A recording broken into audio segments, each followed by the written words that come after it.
What's up, guys? It is Jordy, and I'm bringing you another video tonight for the NBA slate tomorrow. We have 8 games. It's going to be a great slate of games tomorrow. A lot of really good games. There's only one game that has like real blowout potential. I'm going to cover it all, but I hope you guys had a great Wednesday. We definitely didn't do super well on the picks. I'll explain what happened with all my picks in just a minute here, but I got 4 more for you tonight. I feel really good about these. I wasn't even planning on really doing anything tonight video-wise, but found some really good picks. Made a 4-man power play in it, so I will show you guys that in a second here. But yeah, if you don't mind, hit the like button, subscribe to the channel. Appreciate all the support on the last video, in the comments and the likes and everything. You guys are awesome, and I can't wait to continue to grow this little channel over here. So tomorrow we'll be back on BDFS, bringing you guys another collaborative video, and I'm sure Russo will be dropping a video at some point as well. So all right, let's get right into it, man. We don't have to really cover anything else. So let's go over the recap really quick, because it was kind of a dookie one. But it was really frustrating, man. I felt so good. Grady Dick had gone over that line 22 out of like 30-some games, and then Pat Williams went over that like 20-some out of 30-some games too. So like I said in that video yesterday, you can't predict bad shooting performances, man, and that's what happened. Patrick Williams went 0 for 4 in the first half, got plenty of minutes, had about 17 minutes. Went 0 for 4. He only had 2 rebounds in the entire first half. No assists. Went 0 for 4. He had 1 free throw, so he had 1 point, but he missed the second one. Grady Dick does, for sure. Grady Dick went 0 for 4 and went for 1 rebound, 1 assist. He only had 11 minutes because he was playing so awful. He didn't even have a shooting attempt in the second quarter. Very weird slate of games for sure. They were just honestly getting clobbered, and the Bulls were getting clobbered. They were down by like 20 going into the second quarter. So really ugly games tonight, or last night. And then RJ Barrett, I posted a pivot for Zubats because I just really started to not feel good about that with Kawhi not playing and everything. RJ Barrett had a bad day too. He only had 7 RA. He got kind of close, but not what we needed. The only one, all reliable, as always, Brook Lopez came through for us. This dude is such a wagon. He went for 21 PRA in the first half. Dude had a monster game. He crushed his full PRA in the first half. So you could have taken the first half or the full PRA, and he cashed both for you. So hopefully you guys got to take advantage of that. Brook Lopez went berserk. So feeling good about all of that. With all of that being said, let's get into the new picks I got for you guys tonight. So these are the 4 I've got lined up for you guys. I got Haywood Highsmith for over 1 turnover. He's getting a lot more playing time now with Jimmy Butler being suspended and whatnot.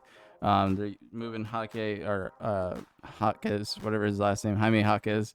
They're moving him around, giving him more playing time. So was Haywood Highsmith. So I like this turnover. Tyus Jones for over 15.5 full PRA against Atlanta seems really low. So taking that. Correlating this Trae Young over 11.5 assists with DeAndre Hunter for over 18.5 points assists. Feel great about all these lines, and I'll explain why. So yeah, gonna get right into this breakdown. Don't forget to like the video and subscribe. I don't know if I mentioned that, but let's get right into this, man. So here we go. I gotta capture my new window because Chrome wasn't working earlier, but now it is. So here we go. Chrome looks a lot better for some reason. So DeAndre Hunter, let's cover him first. I feel good about this, man. He's gone over this 18 out of 26 games. A lot of injuries. If you take a look here, no Cody Zeller. Onyeka is a game time decision. Larry Nance out. Jalen Johnson out. Kobe Buffkin out. Bogdanovich is questionable, battling a lower leg injury. So yeah, he's had 16 outs this season. So, and he's only averaging 25 minutes. So DeAndre Hunter has been picking up a lot of the scoring load with Jalen Johnson being out too. If we tick this right here, Jalen Johnson out. He's hit this 4 out of 5 games without Jalen Johnson, just missing it by 0.5 in one of these. So I feel great about DeAndre Hunter. This is a great matchup for him. Last time they played, he went for 22 points and 1 assist. So I like the points assist because his points are set at 17.5, and the points assists are at 18.5. So maybe he doesn't get 1 assist, but if he gets 2 assists, we're getting a lot of value in those 2 assists. So I feel good about it. That's what I'm going to be taking. Let's see. So he's exceeded this in 13 out of his last 16 games. You can see here he's been absolutely killing this line. So feel good about it. The matchup's a little tough. 5th in points allowed, 15th in assists, but he's crushed it in the last game. So and that was kind of in a blowout-ish type game. 128 to 115. Phoenix definitely crushed him. If we look at the over-under on this game, though, it's a 6.5 point favorite to the Suns. That's fine. Nothing too scary. The one game you guys got to watch out for is this Toronto-Cleveland game. That's a 15.5-point favorite to the Cleveland Cavaliers, which is respectable. The Cavs are really, really good. So going to be staying away from that game a little bit. Not really, but not seeing anything tonight on this early board that I like. So, yeah, DeAndre Hunter, if we take a look at this is a minus 130 to go over. So loving the points assist here. Yeah, feel good about that. Haywood Highsmith for over this turnover. I feel good about this.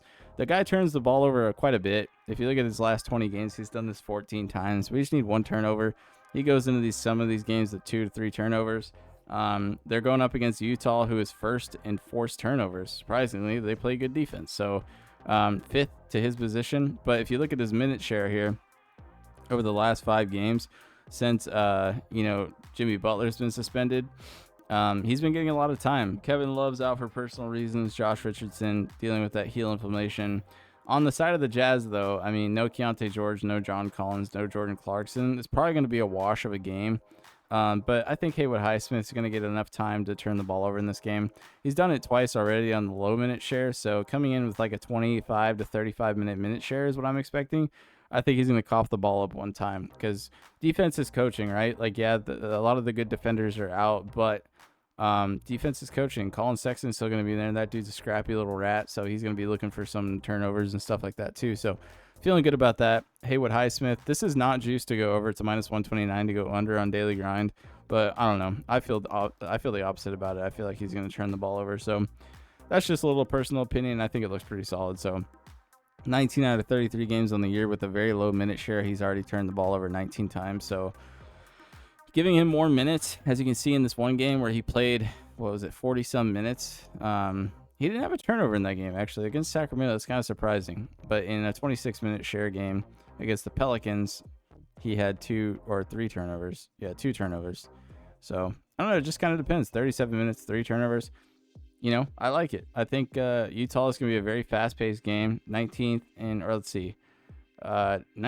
pace versus 26th in pace. So, a little bit of a slower game, but I think there's an opportunity there. So, going to be taking that over. If you don't like it, you don't have to take it, but I think tonight it looks pretty good. Tyus Jones over the 15.5 PRA. This has been a good play. He's been hitting this quite a bit. This dude can really get it going with assists and points. He can do it in a whole bunch of different ways. Dude has an undefeated floater. It's absolutely nuts to watch him do that. He just tosses it up, and it just finds its way in the basket every time. So, not every time, but most of the time. Great matchup. I mean, solid matchup. 17th in points allowed, 21 in rebounds allowed, and 20th in assists allowed. So great matchup for Tyus. Loving what I'm seeing here. If we look at this little thing here, he's exceeded this in 17 out of 19 games versus bottom 10 defenses and points allowed. Looks fantastic. In the last 2 head-to-heads, he's gone over this.